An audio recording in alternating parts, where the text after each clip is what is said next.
বহুত তফাত হৈছে। আপোনালোকে দেখিছে অসমত কিদৰে আমাৰ ওপৰত নিৰ্যাতন চলি আছে। এই কথাবিলাক আপোনালোকে সকলোৱে বুজি পায় যে আমাৰ ওপৰত কেনেকুৱা ধৰণৰ ভয় আশংকা কেনেকুৱা ধৰণে আমি চলি আছোঁ।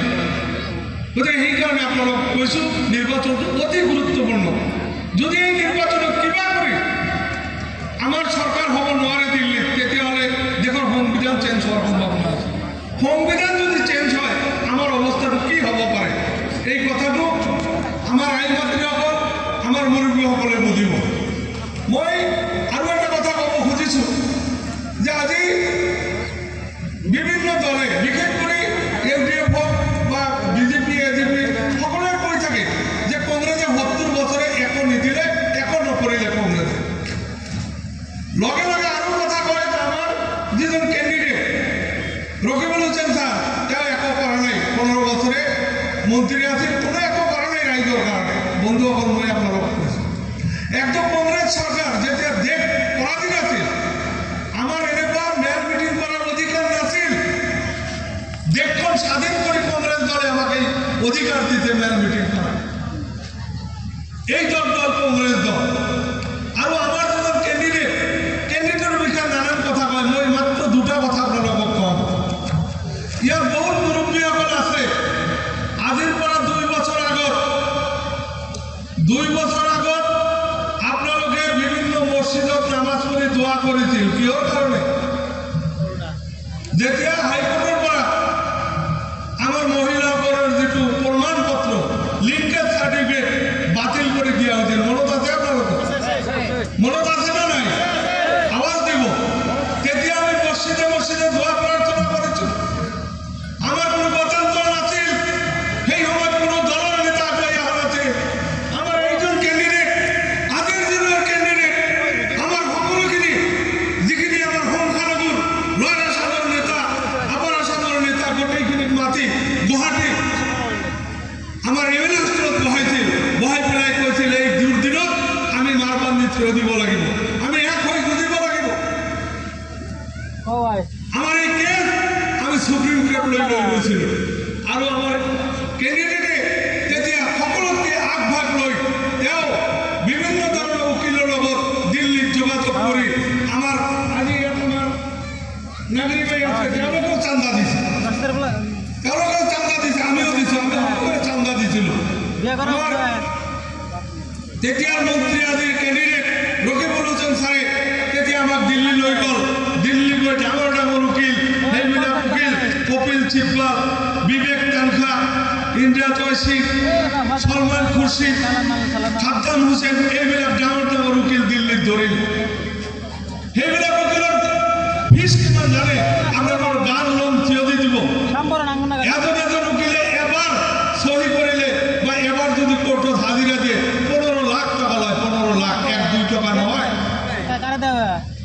আৰু এই সকলোখিনি টকা ৰকিবুল হুছেইন ছাৰে যেতিয়া যোগাৰ কৰিব নোৱাৰিলে, তেতিয়া আমাৰ দিল্লীৰ যিজন মৌলানা আশাদ মাদানী হুজুৰ, জমিয়তুল হিন্দৰ সভাপতি, তেখেতৰ ওচৰত আশ্ৰয় ল'লে। আমাৰ নেতা ৰাহুল গান্ধীৰ ওচৰত গৈ ক'লে। তেতিয়া ৰাহুল গান্ধীয়ে ডাঙৰ উকিলক মাতি ছাৰৰ লগত বহাই দিলে। আৰু সেনেকুৱা কৰি আমি এই কেছখন 1-1.5 বছৰ কেছখন যুঁজি আমি সেই কেছত জয়লাভ কৰিলোঁ। আমাৰ কেণ্ডিডেটে একো কৰা নাই। এইটো ডাঙৰ কাম নহয়। যেতিয়া আমাৰ 48 লাখ মহিলাৰ নামত এনেকুৱা এটা অৱস্থা হৈছিল সেই দুৰ্দিনৰ সময়ত, এজনে নেতা যিজনে তাৰ কাৰণে যুঁজ দিছিল দিল্লীত গৈ। এই কথাবিলাক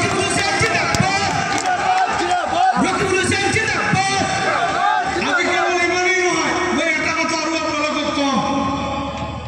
যেতিয়া 2001 আছিলোঁ, আমাৰ ছাৰ তেতিয়া হোম মিনিষ্টাৰ আছিল। অসমৰ সংখ্যালঘু ইমান পুলিচৰ চাকৰি দিছে। জলেশ্বৰ সমষ্টিত 65 জন পুলিচৰ চাকৰি দিছে। আজিৰ যিবিলাক কেণ্ডিডেট বিভিন্ন দলৰ পৰা উঠিছে, তেওঁলোকে মাইনৰিটিৰ কাৰণে কি কৰিছে দেখুৱাই দিয়ে। কেইজন মানুহক চাকৰি দিছে, একো দিব পৰা নাই। আৰু ইমান পৰিশ্ৰমী, ইমান দয়ালু মানুহ, যিজন মানুহ যিদিনাখন আপোনালোকে শুনিছে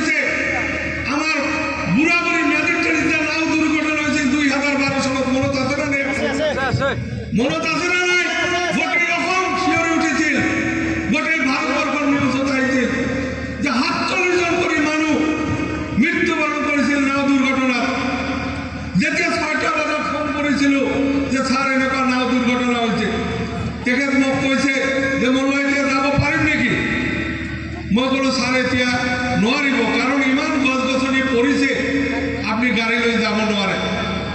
পিছদিনাখন ৰাতিপুৱা 6টা বজাত তেওঁ জলেশ্বৰ বজাৰ পাইছে। জলেশ্বৰ বজাৰৰ পৰা মটৰ চাইকেল লৈ 47জন মানুহৰ ঘৰে ঘৰে গৈছে। প্ৰত্যেকৰ ঘৰত দেখা কৰিছে, সবাই দিছে।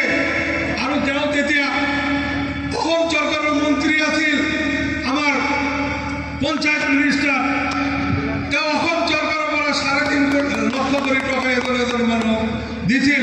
আৰু তেওঁ যে পঞ্চায়তৰ মন্ত্ৰী আছিল, তেওঁ কৰ্মচাৰীসকলক মাতি স্পটত কৈ দিছে প্ৰতিটো মানুহে এটা ঘৰ পাব লাগে, সকলোৱে পাইছে।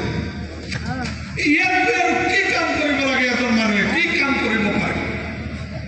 যদি তেওঁৰ কামৰ অন্ত নাই, গতিকে